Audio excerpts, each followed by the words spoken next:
व्यासाय भुवनाशाय श्रीशाय गुणराजाय हृद्याय शुद्धविद्याय मध्वाय च नमो नमः। पादमूलिपर्यन्तं गुरूणामाकृतिं स्मरेत् तेन विघ्नाः प्रणश्यन्ति सिद्ध्यञ्च मनोरथाः। मुकोऽपि यत्प्रसादेन मुकुन्दशयनागते राजराजागते रिक्तो राघवेन्द्रं तमाश्रये। वस्वाध्यायुश्रूषा कृष्णपूजा रतं मुनिं विश्वेशं विष्टदं वन्दे परिव्राट् चक्रवर्तिनं। देवं नारायणं नत्वा सर्वदोषविवर्जितं परिपूर्णं गुरुंश्चान् गीतार्थं वक्ष्यामि लेशतः। समस्तगुणसम्पूर्णं सर्वदोषविवर्जितं नारायणं नमस्कृत्य गीतातात्पर्यमुच्यते। लक्ष्मीनारायणं नत्वा पूर्णबोधान् गुरूनपि कुर्मः श्रीकृष्णगीताया भाष्याद्युक्तार्थसङ्ग्रहम्।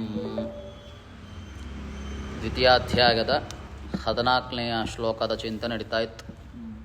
ಮಾತ್ರಾ ಸ್ಪರ್ಶಾಸ್ತು ಕೌಂತೆಯ ಶೀತೋಷ್ಣ ಸುಖ ದುಃಖದ ಆಗಮಾಪಾಯಿನೋ ನಿತ್ಯ ತಾಂತಿ ಶಿಕ್ಷಸ್ವ ಭಾರತ ಅಂತ ಚಿಂತನೆ ಮಾಡ್ತಾ ಅಭಿಮಾನ ತ್ಯಾಗ ಮಾಡಬೇಕು ಅಂತ.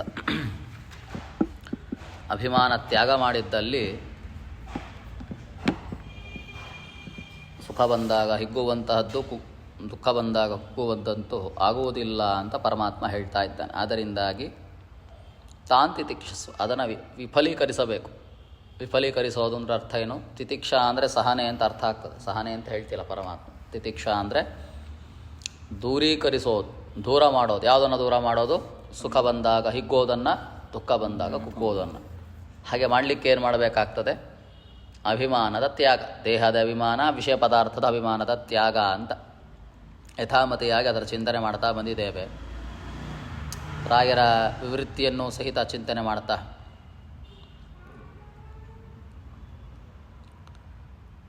ಸುಪ್ತ್ಯೌ ಅನ್ಯ ಇಂದ್ರಿಯಾಣ ಉಪರಮೇಪಿ 65ನೇ ಪೇಜಲ್ಲಿದೆ.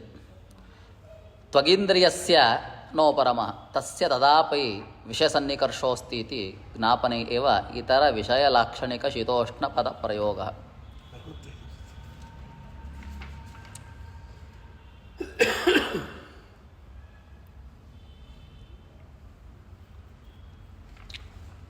ಇಲ್ಲಿ ವಿಷಯ ಸಂಬಂಧಗಳು ಮಾತ್ರ ಶೀತೋಷ್ಣಾದಿ ಸುಖ ದುಃಖಗಳಿಗೆ ಕಾರಣವಲ್ಲ. ಚಿಂತನೆ ಮಾಡಿದ್ದೀವಿ. ಮಾತ್ರಾಹ ಸ್ಪರ್ಶ. ಮಾತ್ರಾಹ ಅಂದರೆ ಮೀಯಂತೈತಿ ಮಾತ್ರಾಹ. ಮಾತ್ರಗಳು ಅಂದರೆ ಇವಾಗ ಅರ್ಥ ಏನಾಯಿತು? ವಿಷಯ ಪದಾರ್ಥಗಳು, ಅವುಗಳ ಸಂಬಂಧ. ಸ್ಪರ್ಶ ಅಂದರೆ ಅವುಗಳ ಸಂಬಂಧ.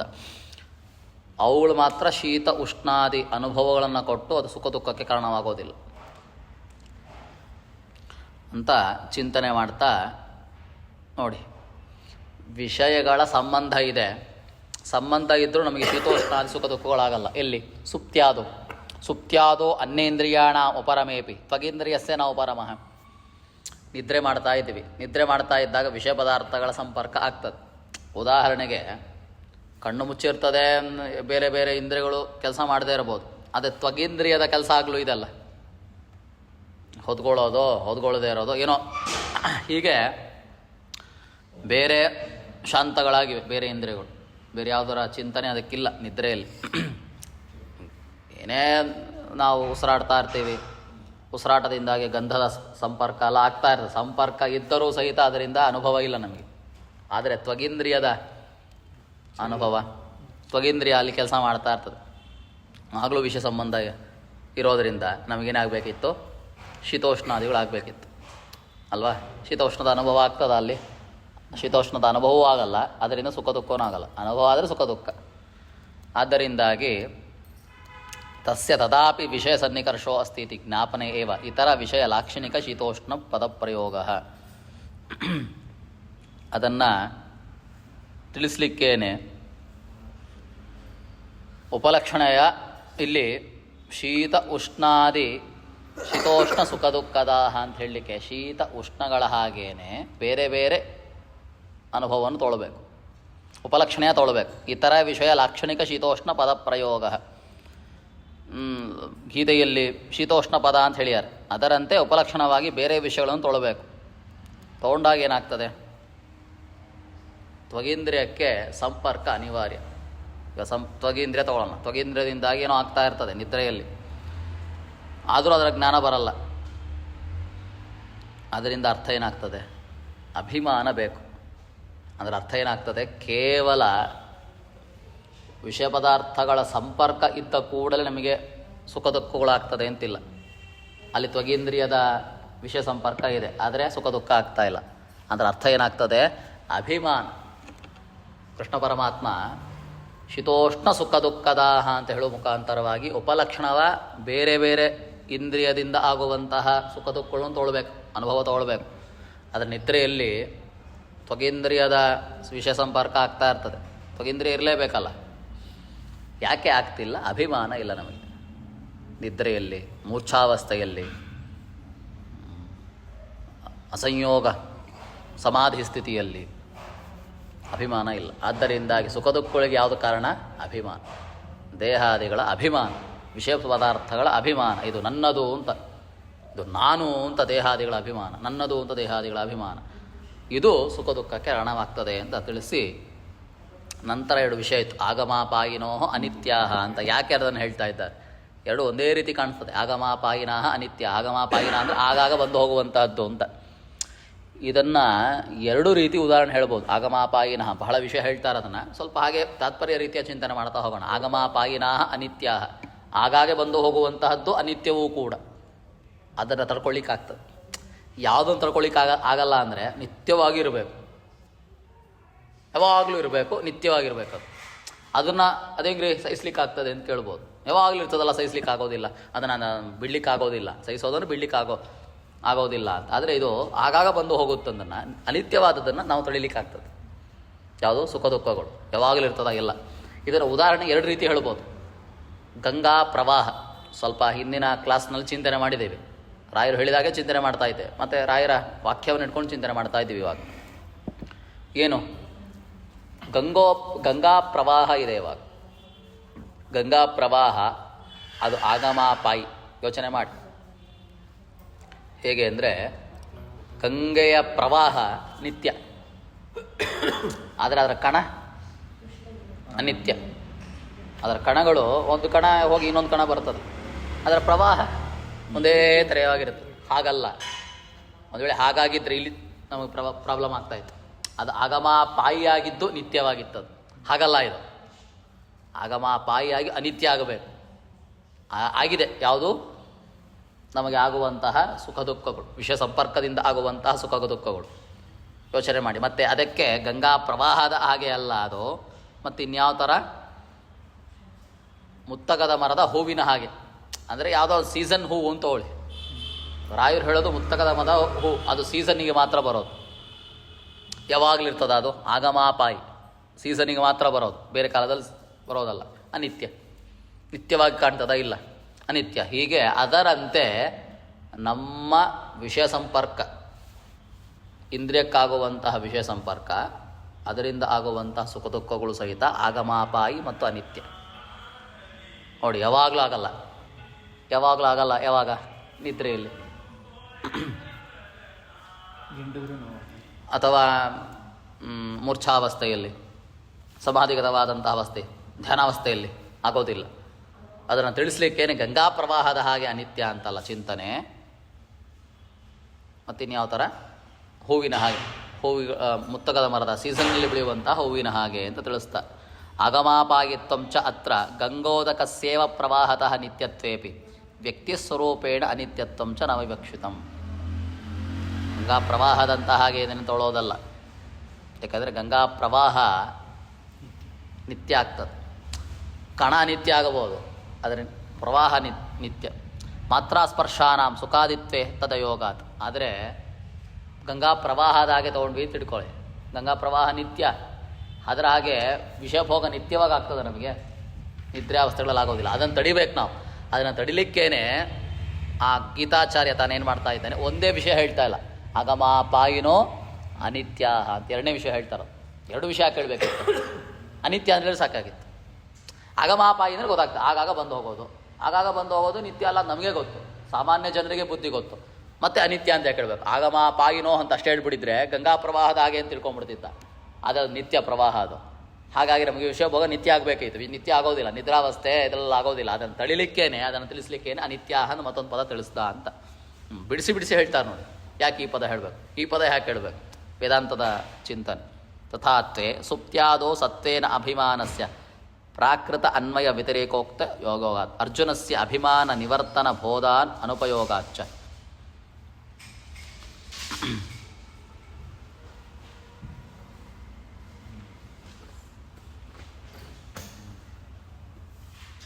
ಅಭಿಮಾನ ಇರಬೇಕು.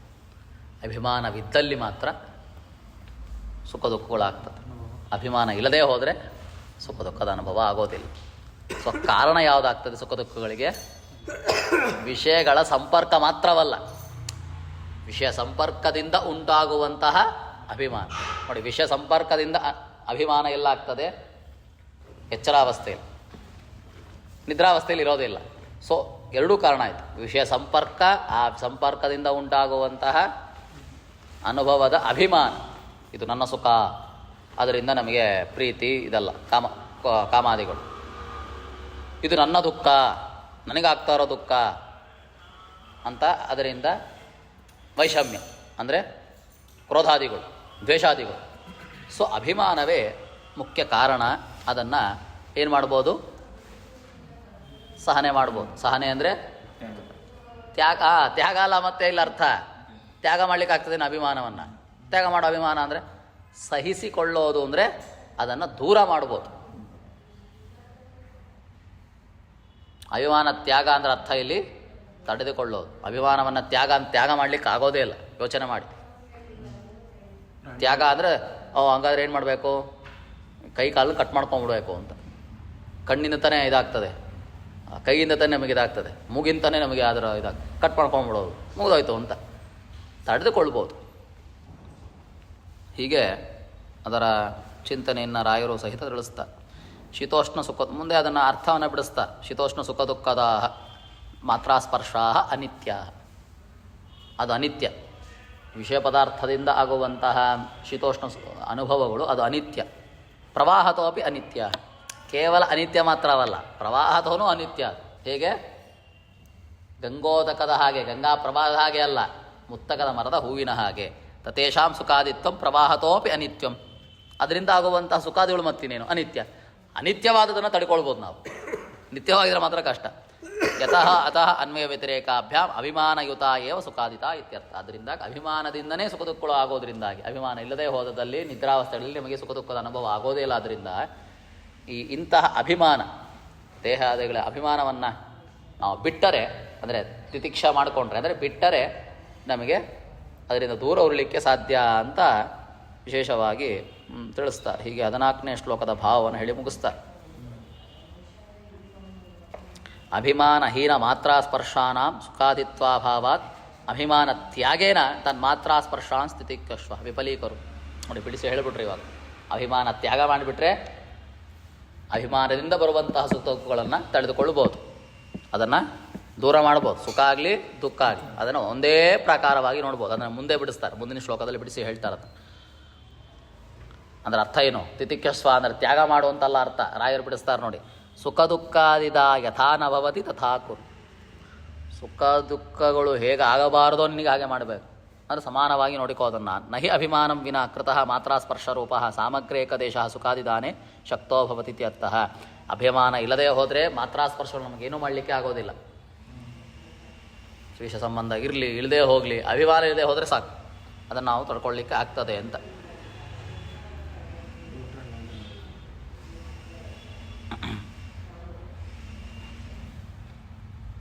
ಅಭಿಮಾನವೇ ಸುಖ ದುಃಖಗಳು ಉಂಟು ಮಾಡಲಿಕ್ಕೆ ಕಾರಣವಾಗ್ತದೆ. ಅಭಿಮಾನ ಇಲ್ಲದೆ ಹೋದರೆ ಸುಖ ದುಃಖಗಳೇ ಯಾವ ಚಿಂತನೆ ಇಲ್ಲ, ಒಂದೇ ರೀತಿಯಾಗಿ ನೋಡ್ಬೋದು ಅದನ್ನು ಅಂತ. ಹೀಗೆ ವಿಷಯವನ್ನು ತಿಳಿಸಿ ಮುಂದಿನ 15ನೇ ಶ್ಲೋಕ ಹೊರಡ್ತದೆ ವಿಷಯ.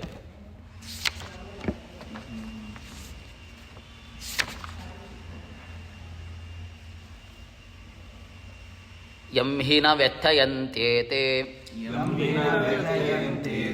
ಪುರುಷಂ ಪುರುಷರ್ಷಭ ಸಮದುಃಖ ಸುಖಂ ಧೀರಂ ಸೋಮೃತತ್ವಾಯ ಕಲ್ಪತೆ.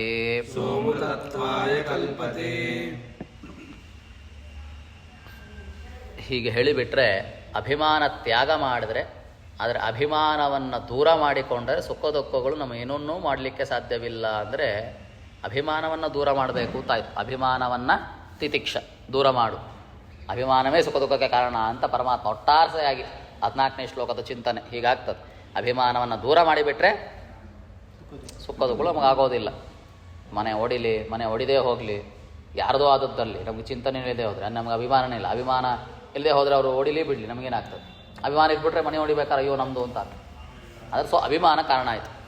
ಅದಕ್ಕೆ ಪ್ರಶ್ನೆ ಮಾಡ್ತಾರೆ ನಮ್ಮಂಥವ್ರು. ಅರ್ಜುನ ಪ್ರಶ್ನೆ ಮಾಡ್ತಾನೆ. ಅದಕ್ಕೆ ಏನು ಮುಂದಿನ ಶ್ಲೋಕ ಅರ್ಜುನ ಅಂದರೆ ನಾವುಗಳೇ ಪ್ರಶ್ನೆ ಏನಂದರೆ ಅಭಿಮಾನ ದೂರ ಮಾಡಬೇಕಲ್ವಾ? ಯುದ್ಧನೇ ಮಾಡದೇ ಇದ್ರೆ ಆಗೋಯ್ತಲ್ಲ. ಯುದ್ಧನೇ ಮಾಡದೆ ಹೋದರೆ ಅದರಿಂದ ಆಗೋ ದುಃಖಗಳಿಲ್ಲ. ಯುದ್ಧನೇ ಮಾಡಲ್ಲ, ಅದಕ್ಕೆ ಸುಖ ದುಃಖ ಯಾಕಾಗ್ತದೆ? ಅಭಿಮಾನ. ಯುದ್ಧದ ಅಭಿಮಾನವನ್ನೇ ಬಿಟ್ಬಿಡ್ತೀನಿ ನಾನು. ಯುದ್ಧ ಮಾಡ್ರೆ ಅಲ್ವಾ ಅದರಿಂದ ಸುಖ ದುಃಖ. ಅಯ್ಯೋ ಸತ್ತೋದ್ರು, ಅಯ್ಯೋ ಇವ್ರಿಗೆ ಇದಾಗ್ತದೆ ಅದಾಗ್ತದೆ ದುಃಖಾದಿಗಳು. ಹೀಗೆ ಮಾಡೇನೆ ದುಃಖಗಳನ್ನು ತಡೆಯುವಾಗ ಯುದ್ಧ ಮಾಡೋದಂತೆ ಯುದ್ಧದಲ್ಲಾಗುವಂತಹ ಸುಖ ದುಃಖಗಳನ್ನು ಆ ಸುಖ ದುಃಖ ಆಗದೇ ಇರೋಕ್ಕೆ ಅಭಿಮಾನವನ್ನು ತ್ಯಾಗ ಮಾಡೋದಂತೆ ನಮ್ಮ ಗುರುಗಳು ದ್ರೋಣಾಚಾರ್ಯರು, ನಮ್ಮ ಪಿತಾಮಹರು ಭೀಷ್ಮಾದಿಗಳು ಅಂತ ಹೇಳಿ ಅವರ ಅಭಿಮಾನ ತ್ಯಾಗ ಮಾಡಿ ಸುಖ ದುಃಖಗಳನ್ನ ಯಾಕೆ ಸಮವಾಗಿ ನೋಡೋದು? ಯುದ್ಧನೇ ಮಾಡದೆ ಹೋದರೆ ಅದೆಲ್ಲ ಹೋಗ್ತದಲ್ಲ. ಎಷ್ಟು ಒಳ್ಳೆಯ ಪ್ರಶ್ನೆ ನೋಡಿ. ಅದಕ್ಕೆ ಮುಂದಿನ ಶ್ಲೋಕ ಹೊಡ್ತಾನೆ. ಅಭಿಮಾನದ ತ್ಯಾಗ ನಮಗೆ ಪುರುಷಾರ್ಥ ಮೋಕ್ಷವನ್ನೇ ಕಾಣಿಸ್ತದೆ. ಅದರ ಪ್ರಯೋಜನವನ್ನು ಹೇಳ್ತಾನೆ ಪರಮಾತ್ಮ. ಯಾಕೆ ಅಭಿಮಾನದ ತ್ಯಾಗ ಮಾಡಬೇಕು? ಉತ್ತಮ ಪ್ರಯೋಜನ ಇದೆ. ಏನು ಉತ್ತಮ ಪ್ರಯೋಜನ? ಯಂಹಿನ ವ್ಯಥಯಂತೇತೆ ಪುರುಷಂ ಪುರುಷರ್ಷಭ ಸಮದುಃಖ ಸುಖಂ ಧೀರಂ ಸೋಮೃತತ್ವಾಯ ಕಲ್ಪತೆ. ನೋಡಿ, ಯಾರಿಗೆ ಯಾರೊಬ್ಬ ಪುರುಷ ಇದ್ದಾನೆ, ಪುರುಷ ಅಂದರೆ ಶರೀರದ ಪ್ರಜ್ಞೆ ಉಳ್ಳವ. ಯಾಕೆ ಶರೀರದ ಪ್ರಜ್ಞೆ ಎಂದು ಮುಂದೆ ಹೇಳ್ತಾನೆ. ಶರೀರದ ಪ್ರಜ್ಞೆ ಇದೆ, ನಾನು ಶರೀರದಲ್ಲಿ ಇದ್ದೇನೆ ಅಂತ ಒಬ್ಬ ಜೀವಿಗೆ ಪ್ರಜ್ಞೆ ಇದೆ. ಶರೀರದ ಮೇಲೆ ಅದರ ಪರಿಜ್ಞಾನ ಇರುವಂತಹ ವ್ಯಕ್ತಿಗೆ, ಹೇ ಪುರುಷರ್ಷಭ, ಹೇ ಪುರುಷ ಶ್ರೇಷ್ಠನೇ ಅರ್ಜುನನೇ ಕೇಳ್ಕೊ, ಯಾರದ ಶರೀರದ ಪರಿಜ್ಞಾನ, ಅದರ ಬುದ್ಧಿ, ಅದರ ಜ್ಞಾನ ಇರುವಂತಹ ವ್ಯಕ್ತಿಗೆ ಸುಖ ದುಃಖಗಳನ್ನು ಸಮಾನವಾಗಿ ಕಾಣ್ತಾನೆ, ಧೀರನಾಗಿ ಕಾಣ್ತಾನೆ. ಸುಖ ದುಃಖಗಳು ಸಮಾನವಾಗಿ ಮಾತ್ರ ಕಾಣೋದಲ್ಲ, ಅದು ಧೀರದಿಂದ ಕಾಣ್ತಾನೆ. ಅಂಥವನಿಗೆ ಈ ಸುಖ ದುಃಖಗಳು ನಾ ವ್ಯಥಯಂತೆ, ಅವನಿಗೆ ಯಾವ ದುಃಖವನ್ನು ತಂದು ಕೊಡೋದಿಲ್ಲ. ಯಾವುದು? ಎಂ ಅಂದರೆ ಯಾವುದು ಅಂದರೆ ವಿಷಯ ಪದಾರ್ಥಗಳು. ವಿಷಯ ಪದಾರ್ಥಗಳು ಅವನಿಗೆ ಯಾವ ದುಃಖಾದಿಗಳನ್ನು ತಂದು ಕೊಡೋದಿಲ್ಲ. ಯಾರಿಗೆ ಹೇಳಿ? ಸುಖ ದುಃಖವನ್ನು ಸಮಾನವಾಗಿ ಕಾಣುವಂಥವನಿಗೆ ಪ್ರಯತ್ನಪೂರ್ವಕವಾಗಿ ಕಾಣೋದು. ಕೇವಲ ಸುಖ ದುಃಖಗಳನ್ನು ಸಮಾನವಾಗಿ ಕಾಣೋದು ಹೆಂಗ್ರಿ ಕಾಣ್ತೀರಾ ಅಂತ ಪ್ರಶ್ನೆ ಮಾಡ್ತೀರಾ? ಅದು ಅನಿಷ್ಠ. ದುಃಖ ನಮಗೆ ಹೇಗೆ ಅನಿಷ್ಟನೋ ಸುಖನೂ ಅನಿಷ್ಠ ಅಂತ ಕಾಣುವಂತಾನ ಆಗ್ತಾನೆ ಯಾರು? ಬ್ರಹ್ಮಜ್ಞಾನಿ. ಸುಖ ನಮಗೆ ಅನಿಷ್ಟ. ಯಾಕೆ ಹೇಳಿ? ದುಃಖವೂ ಅನಿಷ್ಟ. ಅದಕ್ಕೆ ದುಃಖ ಹೇಗೆ ಅನಿಷ್ಟನೋ ದುಃಖ ನಮಗೆ ಇಷ್ಟನಾ? ಯಾರು ಕೇಳ್ತಾನ ದುಃಖ ಬೇಕು ಅಂತ? ಯಾರು ಕೇಳಲ್ಲ. ಹಾಗೆ ವೈಶೇಷಿಕ ಸುಖವೂ ಅನಿಷ್ಟ ಅಂತ ಜ್ಞಾನ ಇರ್ತದೆ. ಅವನಿಗೆ ವಿಷ ಪದಾರ್ಥಗಳು ಏನೂ ಮಾಡಲ್ಲ. ಅಷ್ಟು ಮಾತ್ರವಲ್ಲ, ಸೋ ಅಮೃತತ್ವಾಯ ಕಲ್ಪತೆ, ಅವನಿಗೇನೆ ಮೋಕ್ಷ, ಅಮೃತ. ಈ ವಿಷ ಪದಾರ್ಥಗಳು ಅವನಿಗೇನೂ ಮಾಡೋದಿಲ್ಲ. ಅಷ್ಟು ಮಾತ್ರವಲ್ಲ, ಅಂಥವನಿಗೇನೆ ಮೋಕ್ಷ. ಸೊ ಪ್ರಯೋಜನ ಇದೆ. ಅಭಿಮಾನ ತ್ಯಾಗ ಮಾಡೋದ್ರಿಂದ ಪ್ರಯೋಜನ ಇದೆ. ಯುದ್ಧವನ್ನೇ ಮಾಡದೆ ಹೋದರೆ ಯಾಕೆ? ಅದರಿಂದ ಆಗುವಂತಹ ಯುದ್ಧ ಮಾಡಿ ಅದರಿಂದ ಅಭಿಮಾನ ತ್ಯಾಗ ಮಾಡೋದು, ಅದರಿಂದ ಸುಖ ದುಃಖಗಳನ್ನು ಸಮಾನವಾಗಿ ಕಾಣೋದು. ಯುದ್ಧನೇ ಮಾಡದೆ ಹೋದರೆ ಮುಗಿದೋಯ್ತಲ್ಲ ಅಂತ ಹೇಳಬೇಡ ಅರ್ಜುನ. ನಿನ್ನಂಥವರು ಬಹಳ ಪ್ರಶ್ನೆ ಮಾಡ್ತಾರೆ, ಯುದ್ಧನೇ ಮಾಡದೆ ಹೋದ್ರೆ ಆಯ್ತಲ್ಲ ಅಂತ. ಹಾಗಲ್ಲ, ಯುದ್ಧ ಮಾಡಬೇಕು, ಅದು ನಿನ್ನ ಕರ್ತವ್ಯ. ಯುದ್ಧ ಮಾಡಿ ಆ ಯುದ್ಧದಿಂದ ಬರುವಂತಹ ಏನು ಅಭಿಮಾನಗಳಿದೆ, ಅವ್ರು ಸತ್ತೋಗ್ತಾರೆ, ಇವ್ರಿಗೆ ಅದಾಗ್ತದೆ, ಆಘಾತಗಳಾಗ್ತದೆ, ಇದೇ ಆಗ್ತದೆ ಅಂತ ಅಭಿಮಾನ ದೂರ ಮಾಡೋದ್ರಿಂದ ಏನಿದೆ ಪ್ರಯೋಜನ? ಮೋಕ್ಷ ಸಿಗ್ತದೆ. ಪರಮ ಪ್ರಯೋಜನ ಯಾವುದು? ಮೋಕ್ಷ. ಅಭಿಮಾನ ತ್ಯಾಗ ಮಾಡೋದ್ರಿಂದ ನಮಗೇನಾಗ್ತದೆ? ಮೋಕ್ಷ. ಯಾಕೆ? ವಿಷಯ ಪದಾರ್ಥಗಳು ಅಭಿಮಾನ ತ್ಯಾಗ ಮಾಡುವಂಥವನಿಗೇನಾಗ್ತದೆ? ಅದು ಏನೂ ಮಾಡಲ್ಲ. ಸುಖ ದುಃಖವನ್ನು ಸಮಾನವಾಗಿ ಕಾಣುವಂಥವನಾಗ್ತಾನವ. ಬ್ರಹ್ಮಜ್ಞಾನಿಯೇ ಆಗ್ತಾನವ. ಸತತ ಪ್ರಯತ್ನ ಮಾಡಿ ಸುಖಗಳನ್ನು ಸಮಾನವಾಗಿ ಕಾಣಬೇಕು ಅಂತ ಪ್ರಯತ್ನ ಮಾಡಿ ಧೀರನಾಗ್ತಾನೆ, ಬ್ರಹ್ಮಜ್ಞಾನಿ ಆಗ್ತಾನೆ. ಅಂಥವನಿಗೇನೆ ಅಮೃತತ್ವಾಯ ಕಲ್ಪತೆ. ಅರ್ಥ ಆಗ್ತಿದೆಯಲ್ಲ? ಅವನಿಗೆ ಮೋಕ್ಷವೇ ಸಿಗ್ತದೆ. ಇದೇ ಪ್ರಯೋಜನ ಇರೋದರಿಂದ ಏನು ಮಾಡಬೇಕಾಗತ್ತೆ? ಹಾಗಾದ್ರೆ ನಾವು ಅಭಿಮಾನವನ್ನು ದೂರ ಮಾಡಬೇಕು. ತ್ಯಾಗ ಅಂದರೆ ದೂರ. ತ್ಯಾಗ ಅಂತ ಅದನ್ನು ಪದ ಬಿಟ್ಬಿಡಿ. ತ್ಯಾಗ ಅಂದರೆ ಅದು ಹೆಂಗೆ ಅಂತ ಮತ್ತೆ ಪ್ರಶ್ನೆ ಬರ್ತದೆ. ಅಭಿಮಾನ ತ್ಯಾಗ, ಬಿಸಿ ನೀರು ಬೀಳ್ತದೆ, ಬಿಸಿಯಾಗಿ ಬೆಂಕಿಗೆ ಬೀಳ್ತೀವಿ. ಅಭಿಮಾನ ತ್ಯಾಗ ಮಾಡಿ ಬೆಂಕಿ ಬಿಡಿಸ್ಕೋ, ತ್ಯಾಗ ಮಾಡಿ ಹಂಗಲ್ಲ, ದೂರ ಮಾಡಬೇಕು. ದುಃಖವು ಈಗ ಆಗ್ತಿರೋ ದುಃಖ ಹೇಗೋ ಸುಖ ಆದಾಗಲೂ ಅದು ದುಃಖಕ್ಕೆ ಕಾರಣ ಅಂತ ಚಿಂತನೆ ಮಾಡಬೇಕು. ಅದನ್ನು ಪ್ರಯತ್ನಪೂರ್ವಕವಾಗಿ ನಾವು ತರಬೇಕು, ಅದನ್ನು ದೂರ ಮಾಡೋದನ್ನು. ಅಂಥವನಿಗೆ ಏನಾಗ್ತದೆ ಹೇಳಿ? ಮೋಕ್ಷ. ಪ್ರಯೋಜನ ಇದೆ ಅಲ್ಲ. ಪ್ರಯೋಜನ ಇರೋದ್ರಿಂದ ಏನು ಮಾಡ್ತೀವಿ? ಇವಾಗ ಯುದ್ಧ ಮಾಡ್ತೀವಿ. ಯುದ್ಧ ಮಾಡಿ ನಮ್ಮ ವಿಹಿತ ಕರ್ಮಾನುಷ್ಠಾನ ಎಂಬುವಂತಹ ಯುದ್ಧ ಮಾಡಿ ಅದರಿಂದ ಬರುವಂತಹ ಅಭಿಮಾನವನ್ನು ತ್ಯಾಗ ಮಾಡ್ತಾ ಸುಖ ದುಃಖಗಳನ್ನು ಸಮಾನವಾಗಿ ಕಾಣ್ತಾ ಏನು ಪಡಿತೀವಿ? ಮೋಕ್ಷವನ್ನೇ ಪಡಿತೀವಿ. ಇದು ಪ್ರಯೋಜನ ಇದೆ, ನಮಗೆ ಇಂತಹ ಪ್ರಯೋಜನ ಇದೆ. ಅವನಿಗೆ ಅರ್ಜುನ ಕ್ಷತ್ರಿಯ ಇರೋದ್ರಿಂದ ಅವನಿಗೆ ಯುದ್ಧ ಮಾಡಬೇಕು ಅನ್ನೋದು ಅವನ ಕರ್ತವ್ಯ. ಬ್ರಾಹ್ಮಣರಿಗೆ ಏನು ಕರ್ತವ್ಯ ಇದೆ ಅದನ್ನ ನಮಗೆ ನಾವು ತೊಗೊಳ್ಬೇಕು. ಬ್ರಾಹ್ಮಣರಿಗೆ ಏನು ತೊಗೊಳ್ಬೇಕು? ನಮ್ಮ ವಿಹಿತ ಕರ್ಮಾನುಷ್ಠಾನವನ್ನು ನಾವು ಮಾಡಬೇಕು. ಏಕಾದಶಿ ಉಪವಾಸ ಇದು ಬ್ರಾಹ್ಮಣರಿಗೆ ಅಂತಲ್ಲ, ಎಲ್ಲ ವರ್ಣದವರಿಗೆ, ಎಲ್ಲ ಜೀವಿಗಳಿಗೂ ಅನುಷ್ಠಾನ ಇದು. ಅಲ್ಲಿ ಅದರಿಂದ ಆಗುವಂತಹ ದುಃಖವನ್ನು ಸಹಿಸ್ಕೊಳ್ಬೇಕು. ಸಹಿಸ್ಕೊಳ್ಳೋದಂದರೆ ದೂರ ಮಾಡಬೇಕು. ಇದು ದೇಹಕ್ಕಾಗೋದು. ತಲೆನೋವು, ಏಕಾದಶಿ ಉಪವಾಸ ಮಾಡೋದ್ರಿಂದ ತಲೆನೋವು ಆಗ್ತದೆ, ಸುಸ್ತಾಗ್ತದೆ, ಇದೆಲ್ಲ ಯಾವುದಕ್ಕಾಗ್ತಿರೋದು? ದೇಹಕ್ಕೆ, ನನಗಲ್ಲ. ಈ ದುಃಖವನ್ನು ದೂರ ಮಾಡಬೇಕು. ದೂರ ಮಾಡೋದ್ರಿಂದ ಏನಾಗ್ತದೆ? ಮೋಕ್ಷ ಸಿಗ್ತದೆ. ದುಃಖವನ್ನು ದೂರೀಗೊಳಿಸಬೇಕು. ಚಿಂತನೆ ಮಾಡಬೇಕು. ಅಯ್ಯೋ ತಿಂದರೆ ಸುಖ ಆಗ್ತದೆ, ತಿನ್ನೋ ಸುಖನೂ ಯಾವುದಕ್ಕೆ? ದುಃಖಕ್ಕೆ ಕಾರಣ ಅಂತ ಚಿಂತನೆ ಮಾಡಬೇಕು. ತಿಂತಾ ಇದ್ರೆ ನಾನಾ ರೋಗ ಬರ್ತದೆ. ರೋಗ ಏನಾಯ್ತು ಇವಾಗ? ಸುಖ ಆಯ್ತು, ಅದು ದುಃಖಕ್ಕೆ ಕಾರಣ ಆಯಿತು. ಸೊ ಅದು ಹೇಗೆ ದುಃಖಕ್ಕೆ ಕಾರಣವೋ ಸಂತೋಷವೂ ದುಃಖಕ್ಕೆ ಕಾರಣವೇ, ವೈಶೇಷಿ ಸುಖವೂ ದುಃಖಕ್ಕೆ ಕಾರಣವೇ ಅಂತ ಚಿಂತನೆ ಮಾಡಿ ಏಕಾದಶಿ ಉಪವಾಸ ಮಾಡಿದರೆ ಏನಾಗ್ತದೆ ನೋಡಿ? ದೂರ ಇಡ್ತೀವಿ ನಾವು ತಲೆನೋವನ್ನು, ಶಾರೀರಿಕ ಹಾನಿಯನ್ನು, ಬರುವಂತಹ ಸುಸ್ತನ್ನು ದೂರ ಇಡ್ತೇವೆ. ದೂರ ಇಟ್ಟು ಕರ್ಮಾಚರಣೆ ಮಾಡ್ತೇವೆ. ಹೀಗೆ ಮಾಡಿದ್ರೆ ಏನಾಗ್ತದೆ? ಸೋಮೃತತ್ವಾಯ ಕಲ್ಪತೆ. ಅವರವರ ವಿಹಿತ ಕರ್ಮ ಅದರ ಅನುಷ್ಠಾನವನ್ನು ಮಾಡಲೇಬೇಕು. ಹೀಗೆ ಹೇಳ್ತಾ ಭಾಷ್ಯದಲ್ಲಿ ಬಿಡಿಸಿ ಹೇಳ್ತಾ ಅತಃ ಪ್ರಯೋಜನಮಾಹ ಎಂ ಇಹಿ ಇತಿ. ಏನು ಪ್ರಯೋಜನ? ಅಭಿಮಾನ ತ್ಯಾಗ. ತಾನ್ ತಿತಿಕ್ಷಸ್ವ ಅಂತ ಹೇಳು ಮುಖಾಂತರವಾಗಿ ಏನು ಹೇಳ್ತಾನೆ? ಪ್ರಯೋಜನ ಹೇಳ್ದಂಗೆ ಆಗ್ತದೆ ಅಂತ ಆಚಾರ್ಯರು ಬಿಡಿಸಿ ಹೇಳ್ತಾರೆ. ಏನು ಪ್ರಯೋಜನ? ಎಂ ಹಿ ಇತಿ ಎಂ ಹಿನ ವ್ಯಥಯಂತೆ ತೇ ಪುರುಷಂ ಪುರುಷರ್ಷಭ ಸಮದುಃಖ ಸುಖಂ ಧೀರಂ ಸೋಮೃತತ್ವಾಯ ಕಲ್ಪತೆ. ಎಂ ಅಂದರೆ ನೋಡಿ ಹೇಳ್ತಾರೆ. ಏನು ಎಂ ಅಂದರೆ? ಪದಾರ್ಥ ಗೊತ್ತಿಲ್ಲ ನಮ್ಗೆ. ಎಂ ಅಂದ್ರೆ ಏನು? ಎಂ ಏತೆ ಮಾತ್ರ ಸ್ಪರ್ಶಾ ನ ವ್ಯಥಯಂತಿ. ಈ ವಿಷಯ ಪದಾರ್ಥಗಳು ನಮಗೆ ವ್ಯಥೆಯನ್ನು ಉಂಟು ಮಾಡೋದಿಲ್ಲ. ಕೇವಲ ಒಂದು ಪ್ರಯೋಜನ ಅಲ್ಲ, ಎರಡು ಪ್ರಯೋಜನ. ವಿಷಯ ಪದಾರ್ಥಗಳು ಇದ್ದಾಗಲೂ, ಅವುಗಳ ಸಂಪರ್ಕ ಆದಾಗಲೂ ಅವುಗಳು ನಮಗೆ ಏನೂ ಮಾಡೋದಿಲ್ಲ. ನಾ ವ್ಯಥೆಯಂತೆ. ಯಾರಿಗೆ? ಪುರುಷಂ ಪುರುಷರ್ಷಭ. ಹೇ ಪುರುಷರ್ಷಭ, ನನಗೆ ಶ್ರೇಷ್ಠನಾದಂಥ ಅರ್ಜುನನೇ, ಯಾವೊಬ್ಬ ಪುರುಷನಿಗೆ ಅಂದರೆ ಶರೀರದ ಮೇಲೆ ಪರಿಜ್ಞಾನ ಇರುವಂಥವನಿಗೆ, ಅದು ಯಾಕೆ ಪುರುಷ ಅಂತ ಹೇಳಬೇಕು ಅಂತ ಮುಂದೆ ತಿಳಿಸ್ತಾರೆ. ಏನು ಅಂಥವನಿಗೆ ಈ ವಿಷ ಪದಾರ್ಥಗಳು ವ್ಯಥೆ ಉಂಟು ಮಾಡೋದಿಲ್ಲ. ನೋಡಿ, ಇಲ್ಲಿ ಪುರುಷ ಅಂತ ಹೇಳದೆ ಹೋದರೆ ಏನಾಗ್ತಿತ್ತು ಹೇಳಿ?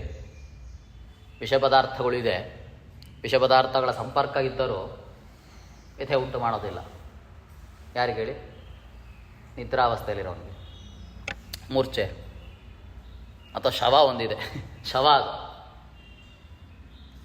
ಶವ ಇರಲಿ ಅಥವಾ ನಿದ್ರಾವಸ್ಥೆಯಲ್ಲಿ, ಮೂಚಾವಸ್ಥೆಯಲ್ಲಿ, ಅವನಿಗೆ ಶರೀರದ ಪರಿಜ್ಞಾನ ಇದೆಯಾ?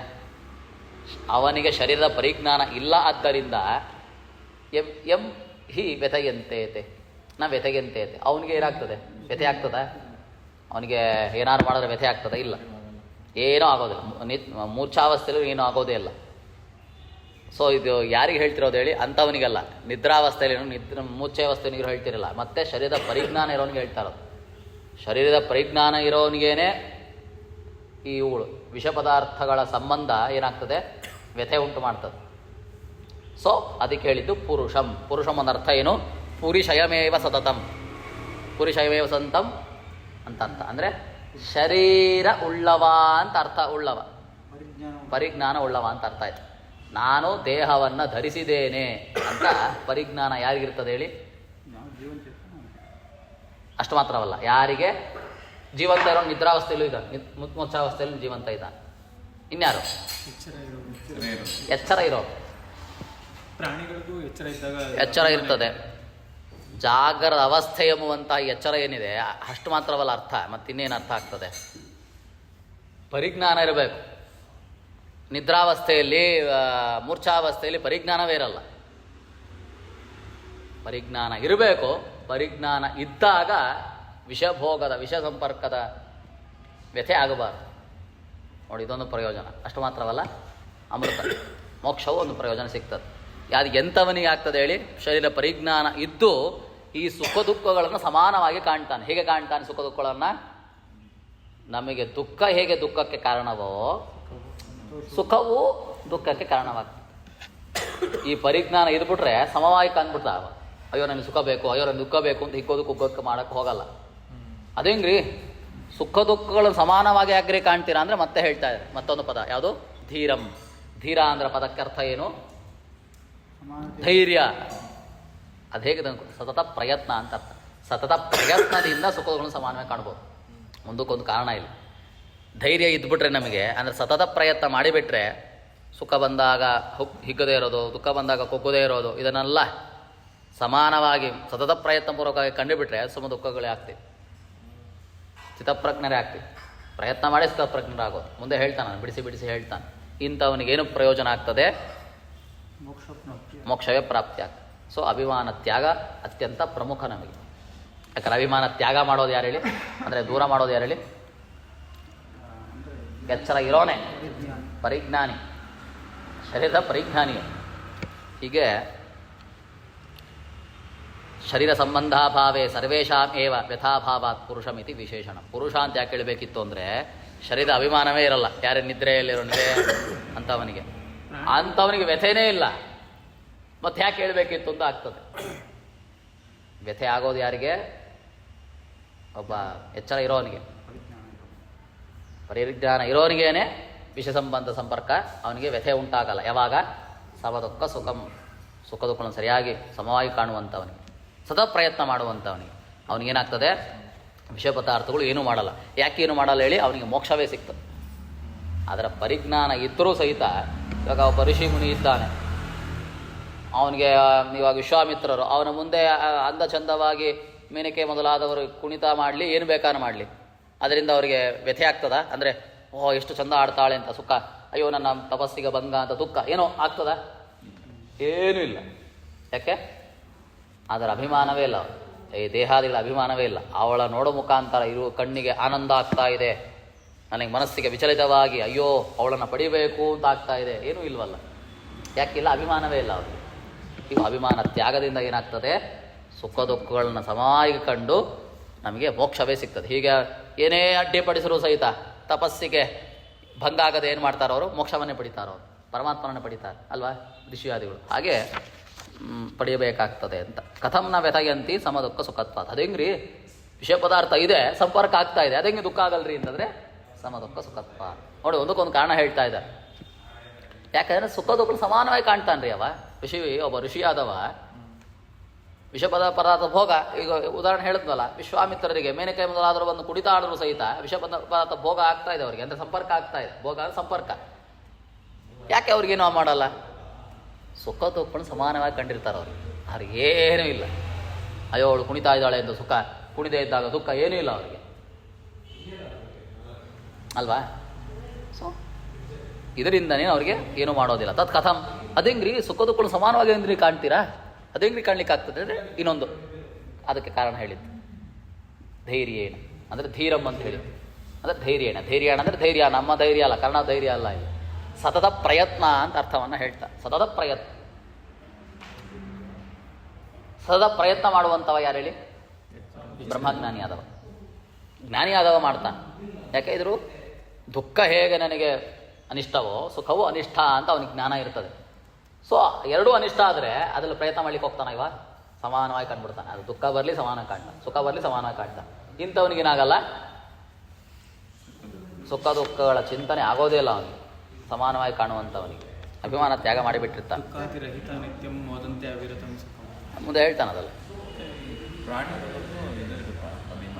ಅಭಿಮಾನ ಇರ್ತದಲ್ಲ. ಪ್ರಾಣಿ ಅಂದರೆ ಇಲ್ಲಿ ಪುರುಷಂ ಅಂತ ಹೇಳಿದ್ರೆ ಮನುಷ್ಯ ಮಾತ್ರವಲ್ಲ. ಪುರುಷಂ ಅಂದರೆ ಶರೀರದ ಪರಿಜ್ಞಾನ. ಅಲ್ಲೂ ಅಷ್ಟೇ, ಒಂದು ಹುಲಿಗಾಗಲಿ ಸಿಂಹವಾಗಲಿ ಶರೀರದ ಪರಿಜ್ಞಾನ ಇದು ಬಿಟ್ಟರೆ ವ್ಯಥೆ ಆಗ್ತದೆ. ನಿದ್ರೆಯಲ್ಲಿದೆ ಒಂದು ಹುಲಿ ಸಿಂಹ, ಅದು ಹತ್ರ ಹೋಗಿ ಕುಣಿರಿ ಮಾಡ್ರಿ, ಏನು ಬೇಕಾದ್ರೆ ಮಾಡ್ರಿ, ಏನು ಇದಾಗ್ತದೆ ಅದಕ್ಕೆ. ಹಸಿವಿಲ್ಲಿ ಮಲ್ಕೊಂಡಿರ್ತಿದೆ, ನಿದ್ರೆಯಲ್ಲಿದೆ, ಅವ ನೂರಾರು ಜಿಂಕೆಗಳಾದರೆ ಮುಂದೆ ಓಡಾಡಿದ್ರೆ ಏನಾಯ್ತು ಅದಕ್ಕೆ? ಅದು ಅಯ್ಯೋ ಎಚ್ಚರಗೊಂಡು ಅಯ್ಯೋ ತಿನ್ನಬೇಕಿತ್ತು ಅಂತ ಏನು ಜ್ಞಾನವೇ ಇಲ್ಲವಲ್ಲ. ಸೊ ಪುರುಷ ಶರೀರ ಪರಿಜ್ಞಾನ ಇದ್ದಾಗ ಅದು ಬೇಟೆ ಆಡ್ಲಿಕ್ಕೆ ಹೋಗ್ತದೆ. ಹಸಿವೆ ಇದ್ರೆ, ಹಸಿವೆ ಇಲ್ಲದೆ ಆದರೂ ಸುಮ್ಮನೆ ಇರ್ತದೆ. ಎಲ್ಲರಿಗೂ ಅರ್ಥ ಇದೆ. ಆದರೆ ಅವುಗಳಿಗೆ ಸುಖ ದುಃಖಗಳನ್ನು ಸಮಾನವಾಗಿ ಕಾಣಲಿಕ್ಕೆ ಆಗೋದಿಲ್ಲ. ಯಾಕೆ? ಅವ ಧೈರ್ಯನಲ್ಲ, ಅಜ್ಞಾನಿ ಅಲ್ಲ. ಸುಖ ಬಂದಾಗ ಹೇಗೆ ಇರ್ತೀನೋ ದುಃಖ ಬಂದಾಗ ಹಾಗೆ ಇರ್ತೀನಿ ಅಂತಿಲ್ಲ ಪಾಪ ಅವಳಿಗೆ. ಯಾಕೆ? ನಮಗೇ ಇಲ್ವಲ್ಲ. ಆಳಿತಂಕ ಯಾಕೆ ಹೋಗ್ತೀರಿ? ನಮಗೇ ಇಲ್ಲ. ನಮಗೆ ಇದ್ಬಿಟ್ರೆ ಎಷ್ಟೊತ್ತಿಗೆ ನಾವು ಬ್ರಹ್ಮಜ್ಞಾನಿಗಳಲ್ಲ. ಅದಕ್ಕೆ ನಾನು ಕೇಳ್ತಾ ಇದ್ದೆ ಬ್ರಹ್ಮಜ್ಞಾನಿಗಳಿಗೆ ಪಟ್ಕೋತಾರೆ ಹೆಂಗೆ ಅಂತ. ಸತತ ಪ್ರಯತ್ನ. ಇಲ್ಲಿ ಧೀರ ಎಂಬುವ ಪದಕ್ಕರ್ಥ ಬ್ರಹ್ಮಜ್ಞಾನಿ ಅಂತ ಹೊರನೋಟದಲ್ಲಿ ಅರ್ಥ. ನಮ್ಮ ಕನ್ನಡ ಧೀರ ಅಂದರೆ ಬಾರಿ ಇಲ್ಲಿ ನಿಜವಾದ ಕನ್ನಡ ಪದಕ್ಕೂ ಅದೇ ಅರ್ಥ. ಧೀರ ಅಂದರೆ ಸತತ ಪ್ರಯತ್ನ ಮಾಡುವಂಥವ್ರನ್ನ ಧೀರ ಅಂತ ಹೇಳ್ತಾರೆ. ಸತತ ಪ್ರಯತ್ನ ಮಾಡ್ತಾನೆ, ಆದ್ದರಿಂದ ಅವನಿಗೆ ಜ್ಞಾನಿ ಆಗ್ತಾನೆ. ಆ ಜ್ಞಾನಿಯೇ ಮುಂದೆ ಬ್ರಹ್ಮಜ್ಞಾನಿ. ಯಾಕೆ ಸತತ ಪ್ರಯತ್ನ? ಸತತ ಪ್ರಯತ್ನ ಅರ್ಥ ಏನು ಹೇಳಿಯೋದಕ್ಕೆ? ನಿರಂತರ ಪ್ರಯತ್ನ. ಅವಾಗ ಜ್ಞಾನಿ ಆದರೂ ಪ್ರಯತ್ನ ಮಾಡ್ತಿರ್ತಾನೆ, ಬ್ರಹ್ಮಜ್ಞಾನಿ ಆದರೂ ಪ್ರಯತ್ನ ಮಾಡ್ತಿರ್ತಾನೆ, ಮೋಕ್ಷ ಒಂದರೂ ಮಾಡ್ತಿರ್ತಾನೆ. ಏನು ಪ್ರಯತ್ನ? ನಿರಂತರ ಪರಮಾತ್ಮನ ಸುಖ ಪಡಿತಾ ಭಕ್ತಿ ಮಾಡ್ತಾ ಇರ್ತಾನೆ. ಅವನ ಪ್ರಯತ್ನ ಅಂತದ್ದೇ. ಅವನಿಗೆ ದೇಹದ ತುಚ್ಛವಾದಂತಹ ದೇಹಗಳಲ್ಲಿ ಏನು ಅಭಿಮಾನ ಇರೋದಿಲ್ಲ. ಇನ್ನು ಮೋಕ್ಷದಲ್ಲಂತೂ ತುಚ್ಛ ದೇಹನೇ ಇರಲ್ವಲ್ಲ. ನಿತ್ಯ ಸುಖವೇ, ನಿತ್ಯ ಆನಂದ ಸ್ವರೂಪವಾದಂತಹ ದೇಹವೇ.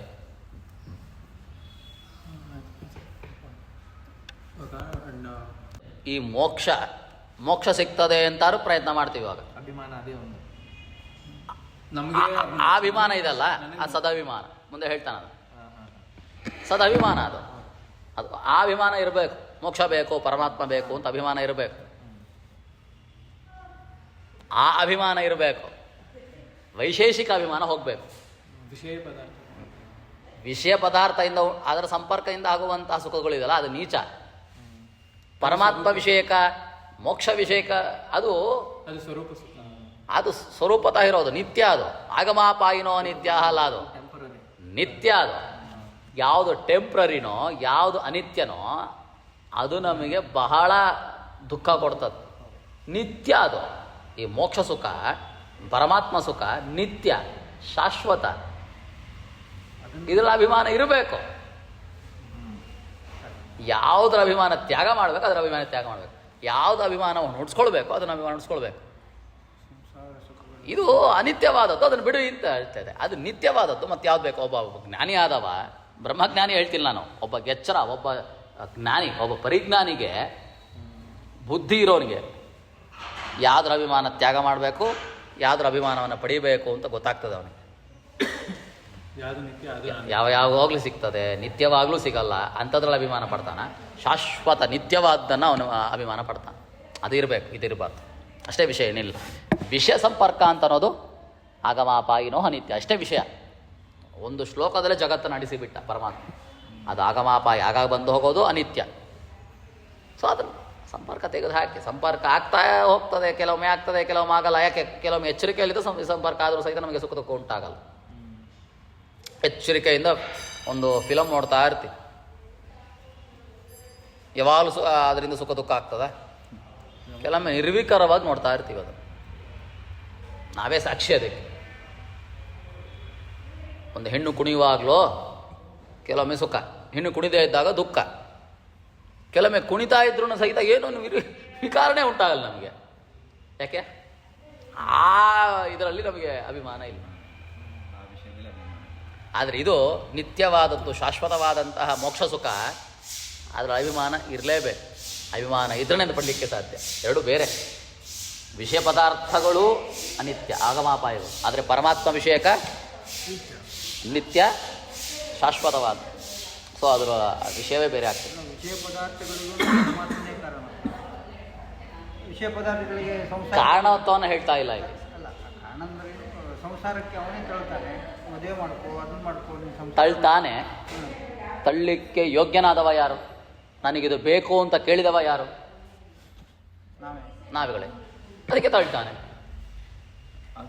ತಳ್ಳುವ ಶಕ್ತಿ, ಅದರ ಸ್ವಾತಂತ್ರ್ಯ ಪರಮಾತ್ಮನದು.